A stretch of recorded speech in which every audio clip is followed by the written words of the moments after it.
बहुत समय पहले की बात है। एक बहुत गरीब इंसान था, उसके साथ उसकी पत्नी और 2 छोटे छोटे बच्चे भी थे।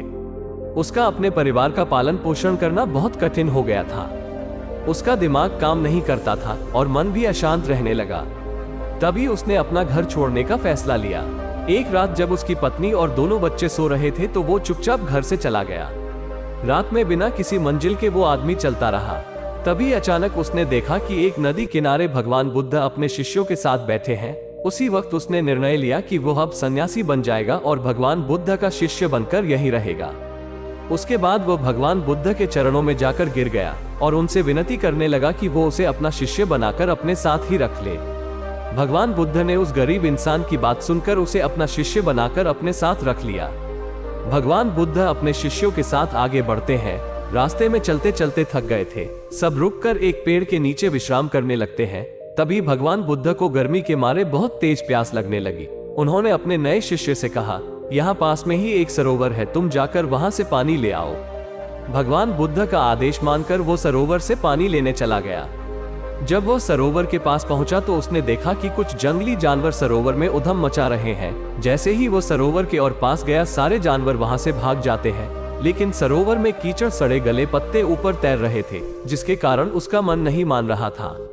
उसने सोचा, इतना गंदा पानी भगवान बुद्ध पिएंगे कैसे? फिर वो बिना पानी लिए वापस लौटता है और आकर बुद्ध से बोलता है, भगवान उस सरोवर में तो बहुत ज्यादा गंदा पानी है, वो पीने लायक नहीं है।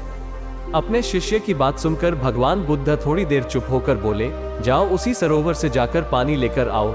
भगवान बुद्ध का आदेश मानकर वह वापस से सरोवर की तरफ चला गया, लेकिन वह मन में यही सोच रहा था कि भगवान बुद्ध इतने गंदे पानी को कैसे पिएंगे। जैसे ही वो सरोवर के पास गया, वो ये देखकर चौंक गया कि सरोवर का पानी एकदम निर्मल और स्वच्छ हो गया है और अपने स्वभाव में बह रहा है। उसने पानी लिया और भगवान बुद्ध के पास आते ही उनसे प्रश्न करता है, भगवान, थोड़ी ही देर में सरोवर का मैला पानी इतना साफ कैसे हो गया? फिर बुद्ध ने उसे समझाते हुए कहा, जब जानवर पानी में उधम मचाए हुए थे तब सरोवर का कीचड़ उभर आया था, लेकिन कुछ देर शांत रहने पर कीचड़ फिर से नीचे बैठ गया और पानी पहले जैसे फिर से निर्मल और स्वच्छ हो गया।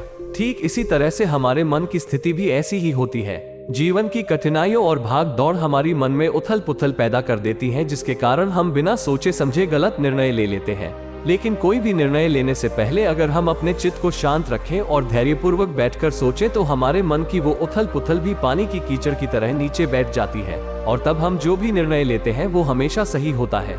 इसलिए बुरे समय में इंसान को अपना धीरज नहीं खोना चाहिए। भगवान बुद्ध की यह बातें सुनकर उसका दिमाग खुल जाता है और जब वो शांति से बैठकर सोचता है तो उसे अपनी ही गलती नजर आती है। फिर उसे समझ में आता है कि उसने अपना घर छोड़ने का गलत निर्णय लिया था। फिर वो भगवान बुद्ध के चरण स्पर्श करके उनसे आज्ञा लेकर अपने घर और वापस चला जाता है। दोस्तों, आपको ये वीडियो कैसी लगी मुझे कमेंट करके बताएं और अगर वीडियो अच्छी लगी हो तो वीडियो को लाइक और चैनल को सब्सक्राइब करें। धन्यवाद।